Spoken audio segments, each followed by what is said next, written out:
I'll never forget the night the skies opened up and the impossible became real. Our little town of Green Hollow, nestled in a forgotten valley, had always been quiet. Too quiet, perhaps. But that peace shattered the night the air itself seemed to ripple with unseen forces, and creatures that defied comprehension poured into our world. It started with a strange hum.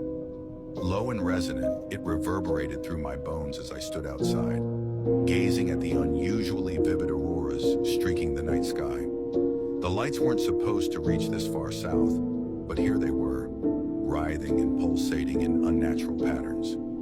Then came the anomaly. The ground beneath the town square flickered, like a signal on a broken TV, and the air seemed to fold inward, collapsing into itself before bursting open in a flash of light.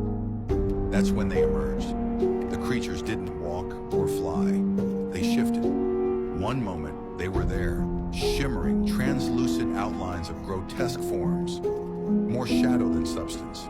The next, they were somehow closer without moving. Their limbs, if you could call them that, extended in impossible angles, bending through space and time like some terrible optical illusion. They made no sound, save for the faint hum that grew louder with every passing second. The first to go was old Mr. Grady. He'd been walking home from the diner when one of the creatures brushed against him. I watched, frozen in horror, as his body warped and twisted, his very existence folding into dimensions I couldn't comprehend. Then he was gone. Just gone. Panic erupted. The town's meager police force tried to hold the creatures back, but bullets did nothing. They passed straight through the entities as if they weren't really here. Or maybe we weren't. People screamed, ran, and hid, but the creatures didn't chase. They didn't need to. They moved with purpose, drawn to the strange magnetic anomaly that had inexplicably manifested in the center of town. I was one of the few who didn't run. Curiosity, fear, and something deeper kept me rooted. Maybe it was because I'd always been an amateur tinkerer, obsessed with Green Hollow's oddities. I'd read about geomagnetic anomalies before, but this was something else entirely.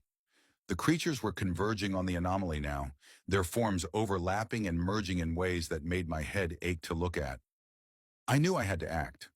My workshop was only a block away. Heart pounding, I sprinted for it, dodging panicked townsfolk and keeping my eyes fixed on the ground.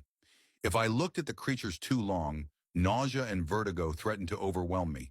Inside, I grabbed every electromagnet, copper coil, and power source I could find. If these things were drawn to magnetism, maybe I could disrupt their connection to our world. Back in the square, the creatures had begun to merge with the anomaly. The air itself seemed to tremble with their power. With trembling hands, I rigged a makeshift device, a jumbled mess of wires and coils powered by an old car battery. It wasn't much, but it was all I had. I flipped the switch. A deafening pulse of energy erupted from the device, and the creatures reacted instantly. Their forms spasmed and distorted, the hum turning into a shriek that pierced the night. For a moment, I thought I'd made things worse. But then, one by one, they began to collapse inward, dragged back into the anomaly. The last creature lingered, its formless shape flickering like a dying flame. For a brief moment, I felt its gaze, or whatever passed for a gaze, lock onto me. A wave of understanding, fear, and something akin to gratitude washed over me. Then it was gone, and the anomaly sealed itself with a final burst of light. Silence returned to Green Hollow. The auroras faded, and the air grew still. Slowly, people emerged from hiding, dazed but alive.